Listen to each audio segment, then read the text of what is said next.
Hello everybody, it's Dylan Milks here for Thursday, August the 4th, 2011. And wow, what a day it's been today in the global markets. The Dow Jones Industrial dropped about 513 points today. Um, Everywhere around the world was down. Commodities, gold and silver took a major hit today. The stock market in the States dropped over 500 points. It's about 4.5% in one day. That represents the biggest single day drop since December of 2008. And if you recall, that was during the peak of the financial meltdown back in 2008, which carried over into 2009, where some of the banks in the US basically went out of business and went under. So we have not had this bad of a day in the market since that period of time when the world economy was in turmoil because of the banking and housing crisis. So gold as well. This morning, gold was up strong. It was up to $1,683 and wound up finishing the day down about 4%, down just right around the 1650 mark. And silver also took a major beating, down 7% today, just in one day alone, down 7%. So that's quite significant. And the word is now that as the markets in Australia and Japan are opening, that that major sell-off, the major downturn that's happened in North America and the West today is carrying over to Japan and Australia. That those markets are also opening down significantly. In fact, CNBC is reporting that the markets in Japan are going to open already start off the day with a 2% loss right off the bat overnight.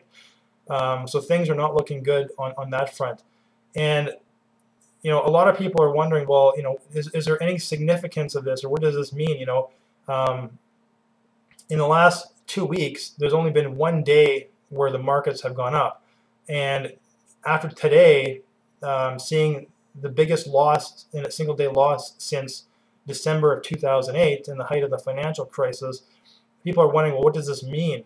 My belief is, I believe that we are actually heading for another crisis. I think that we're heading for another crisis, sometime this fall or end of summer, sometime in the fall.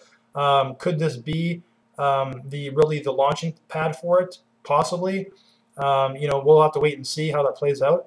But I am definitely expecting another major economic event to take place sometime between now and the end of the year. And I believe that this is probably going to be the precursor to that. And, I think now is that people have been talking about now the fact that the Federal Reserve in the States has stopped buying stopped buying treasuries and bonds. Basically just buying them with money that they print out of thin air. That's really what a lot of the rally in the stock markets around the world has come as a result of, is that central banks around the world have essentially been expanding the currency supply, and then taking that and then passing that money off to mainly to banks, and then those banks are then going and in turn then investing those in the market, and thus causing their stocks and the market in general to go up. So in a lot of ways, what's been happening the last couple of years, since the crash of 08, 09, really in a lot of ways is just it's really fake. It's not real. It's not real because unemployment is still at 9.2%, and I believe that the figures, there should be new figures for the month coming out in the States, I believe sometime in the next week or so. So really, this recovery really is not a recovery. It's really a jobless recovery. Sure, we see the stock market going up, but in the last couple of years, but really that's just a result of central banks around the world printing money, handing it to banks, and then the banks then sticking it in the stock market to prevent it from going down and keep it, and make it go up. So really, it's not a true recovery. Now, all of this now, of course, is on the feet of the the debt ceiling debate, and the deal was passed. Excuse me. Now my comments on this are that really this deal was really not much of anything. Of course, it's just all politics.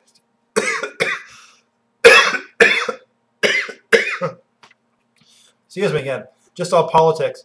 When you look at the $1.5 trillion of cuts that they've agreed to over the next 10 years, people think, oh, it's trillions. Wow, that sounds like a lot. Really, it's not.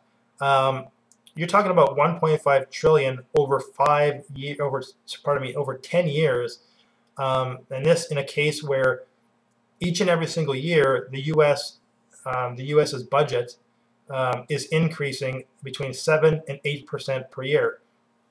So to put that in perspective, just right now this year they're running about they're approaching a 1.6 to 1.7 trillion dollar deficit.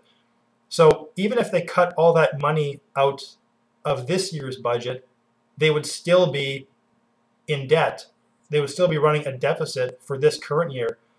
And right now their current budget is about 3.7 or so trillion dollars for the year. Now, if you look at it, their rate of growth is 7 to 8% per year. So to put that in perspective, by the time 10 years rolls around, the U.S. government is going to need about just over about $6 trillion of spending per year, just to keep the economy and the system going. So when you think about 1.5 trillion, what that equates to is about cutting 1% per year between now and the next 10 years. Every year from between now and the next 10 years, cutting 1%. Now, when you add up that total of 1%, pardon me, that's about 1%. So really, that's really not a whole lot of cutting there. Especially when you consider that the budget grows at a rate of 7 to 8% per year. And in 10 years, they're estimating that the budget will be about 6 trillion, whereas now it's 3.7 trillion. Meanwhile, they only have about 2.2 trillion dollars of revenue coming in to fund that. Sorry, it's a little bit less than that. It's about 2 trillion, slightly over $2 trillion of revenue coming in to fund their $3.7 trillion budget. So really, and again, to point out that even if they cut all that 1.5 trillion this year, they would still be running a deficit for the current fiscal year, and of course, every year thereafter as well. So really, this 1.5 trillion is really just it's all smoke and mirrors. It's all a charade. It's all politics. And of course they wait till the very last day. They wait till Obama's deadline to really agree to anything. And of course, it goes back and forth with very intense fighting and bickering. And of course, both parties come away and they're all proud that they made this deal, this bipartisan deal that they claim. But really, in the whole grand scheme of things, it's very minor. The amount of cutting that they're going to be doing in 10 years, it's very minor. 1.5 trillion, that's about $150 billion per year. Really not a whole lot. And really, when you look at the fact that in 10 years from now, again, their budget is going to be estimated, they estimated at 6 trillion, and that's assuming a 6% unemployment rate, and assuming no wars, which of course I would have a hard time believing that between now and the next 10 years the U.S. is not going to engage in any more full-out wars. So really, this cutting is it's really a joke, and it's really nothing serious, and it's just all politics. And I've been following this very closely every day, watching some videos from various news organizations and some commentaries, and it is just all smoke and mirrors. It's all a charade. And it's unfortunate that it just shows again that politics is just a game.